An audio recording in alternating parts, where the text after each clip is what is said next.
ওইটা ওইটা কেন নিষেধ? তো নিষেধ নিষেধ স্পষ্ট কবিরে গুণ মানে না না মানে ওয়াজ মাহফিল হেদায়েতের উদ্দেশ্যে না, এই গুণাকার হইতে হবে আপনাদের না, আমি বলি না। এনিয়া মওদুদীর মুরিদ যারা এরা বলে আমরা মওদুদী পন্থী না, আমরা দেওবন্দি, আমরা আহলে হক, আমরা বাতিল না। মওদুদীর লাইনে যত বক্তা তারা এগুলোর পক্ষে।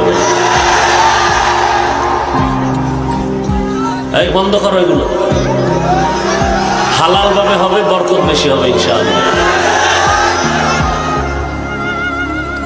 প্রজেক্টরের মাধ্যমে বক্তাগণের চেহারা দেখে মাহফিল দেখা এটা জায়েজ। সমস্যা কোথায়? সমস্যা হচ্ছে কোন নারী যদি কোনো বক্তার চেহারা দেখে অন্য কিছু ফিল করে, সে যদি তার প্রতি আসক্ত হয়, শুধু ওই মহিলার জন্য না জায়েজ।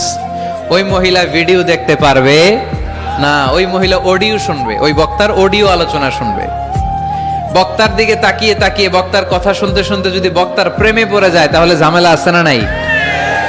ঝামেলা আছে। এটা যেন না হয়। সে শুধু একজন স্কলার বা টিচার, শিক্ষক মনে করে শিক্ষকের কাছ থেকে কথা শুনতেছে, তাকাচ্ছে বা তাকাচ্ছে না, ওটাতে সমস্যা নাই।